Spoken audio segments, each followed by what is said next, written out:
Hebat. Kita beralih ke penanya berikutnya. Kita boleh ke sebelah sini. Silahkan. Silahkan, namanya siapa, dari mana, dan apa pertanyaannya? Selamat siang ke Bang David, terima kasih kesempatannya. Saya Fayas dari Jakarta. Pertanyaan saya itu, ini kan tahun pertama ya, emerging market tuh outperform dari S&P ya. Ya. Dan siklus ini biasanya kan 5-7 tahun lah. Ya. Berarti kira-kira 2030. Ya. Terus banyak orang-orang bilang tuh 2030 ada siklus 100 tahunan tuh, the Great Depression itu. Nah kira-kira ini bakal bikin emerging market tuh malah bagus atau bikin jelek gitu outperformnya. Terus pertanyaan kedua, kalau Bang David tuh kembali ke umur saya 14 tahun, apa pesan dan apa yang mau dilakukan sama Bang David? Terima kasih. Emang Fayas usianya berapa sekarang? 14 tahun. Hah? 14 tahun. Boleh tepuk tangan yuk buat Fayas. 14 tahun. 14 tahun loh. David, kamu ngapain 14 tahun? Lagi rental PS. Oh. Oke, coba silakan David menjawab 2 pertanyaan Fayas. Oke. 2030, the great reset kalau kata orang-orang ya. Karena gini, 1929 betul, the Great Depression, tahun terakhir. Kalau kalian pernah baca Ray Dalio itu pernah ngomong ada namanya short term debt cycle, ada namanya long term debt cycle. Karena ekonomi ini seperti roda teman-teman semua. Kenapa ekonomi ini seperti roda? Ekonomi itu digerakkan oleh spending. Spending digerakkan oleh debt, digerakkan oleh hutang. Hutang itu ketika easing, ketika suku bunga diturunkan, lalu central bank-nya itu cetak duit, liquidity meningkat. Ya, itu ibaratkan debt-nya tuh meningkat. Tapi ketika debt-nya meningkat, kita bisa spending hari ini, akan ada masa di masa depan, di mana kita harus bayar utangnya dong. Nggak mungkin dong kita ngutang spending hari ini, utangnya nggak kita bayar gitu loh. Itulah tesis di mana ada yang namanya short term debt cycle, long term debt cycle, itulah kenapa ada tesis 10 tahun sekali krisis, 100 tahun sekali krisis. Tapi kalau ditanya, apakah betul 2030 krisis? Jawabannya nobody knows. Karena semua krisis yang terjadi, itu namanya black swan effect, black swan event. Black swan itu adalah krisis sesuatu peristiwa yang tidak pernah disangka-sangka akan terjadi. Bisa terjadi atau enggak? Bisa aja. Bisa nggak terjadi? Bisa juga gitu loh. Tapi mungkin kita nanti gini, short term debt sama long term debt cycle. Short term debt cycle lebih gampang diprediksi daripada long term debt cycle. Jadi 2030 itu sebenarnya short term debt sama long term debt itu berkesinambungan. Jadi memang besar kemungkinannya 2030 tuh 2029-2030 akan ada koreksi gede lah. Tapi gue nggak ngomong tiba-tiba kita semua jatuh miskin gitu ya. Karena Great Depression tuh kalau kita ngomong, kalau gue baca ceritanya di 1929, itu orang luar biasa susah hidupnya. Orang keluar nggak punya rumah, ya pada tinggal di jalan, pada jadi homeless, nggak bisa makan. Dunia chaos. Tapi menurut gue 1912 sama tahun ini udah sangat jauh berbeda konteksnya gitu loh. Sekarang teknologi udah lebih bagus, healthcare udah lebih bagus, akses to pangannya lebih bagus. Jadi kalaupun krisis nggak mungkin sampai sesusah 1929. Tapi kalau kita gitu ya 1928, 1929 kita predik 1930 ada krisis, apakah emerging market jatuh? Udah pasti jatuh. Itu global market udah pasti jatuh. Risky assets pasti semua jatuh. Kalau pengen main aman, 2028 harus switching sebagian ke safe haven. Safe haven apa? Ya at the end of the day, I'm gonna buying gold. Kayak gitu. Karena sekarang kalau kita lihat juga, bukan cuma China ya, China, Rusia, India, banyak negara-negara tuh sekarang lagi all time high beli gold. Mereka lagi beli gold gila-gilaan. Karena mereka harus buang USD dari cash reserve mereka gitu. Jadi, nah mungkin mereka juga beli gold, nggak tahu ya, mungkin mereka juga predik kali 2029-2030 bakal ada something gitu. Makanya kalau kalian lihat gold price itu anomali, 2 tahun terakhir tuh gold nggak pernah naik lebih tinggi daripada 2 tahun terakhir sepanjang sejarah.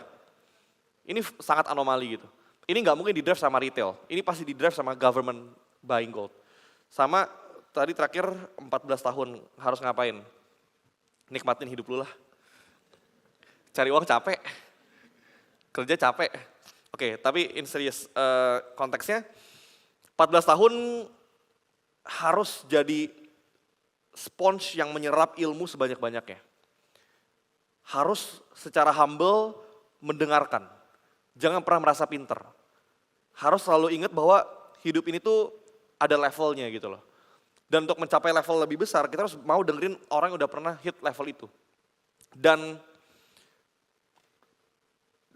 find what you love, doing it slowly sih. Gak perlu terburu-buru. You got time. 14 tahun udah ikut seminar kayak gini, udah ngerti financial, sudah ngerti investment. By the time 20-21 udah jadi kaya. Gak usah pusing. You got time, doing it slowly. Kalau gue suka banget satu quotes nih, gue tulis satu quotes dari Phil Knight, founder Nike. If you do all the right things, money will come automatically. Jadi lakuinnya semuanya dengan benar. Kayak gitu. Oke, Fayaz, jadi take it easy ya. Just enjoy your journey loh untuk menuju nanti menjadi miliarder. Kita masih ada satu penanya lagi kesempatan. Boleh yang di belakang sana? Silakan berdiri aja biar langsung ketahuan sama tim panitia. Oke, namanya siapa dan dari mana? Laki semua yang nanya. Laki semua ya? Oh iya bener juga. Saya mau nanya malu gini. Silakan. Oke, kenalin nama saya Dinar Darito. Saya dari Jogja. Oke. Oke bro, saya mau tanya, saya kan backgroundnya kan usaha gitu kan. Di media, tapi itu udah pentok gitu. Menurut saya itu kayak udah pentok, udah jenuh banget gitu. Tapi income-nya lumayan gitu kan. Terus saya rencana itu mau fokus ke finance. Kayak gitu. Nah, di finance ini saya ngerasain tuh, saya jalanin usaha itu sekaligus di finance. Ternyata susah gitu. Oke.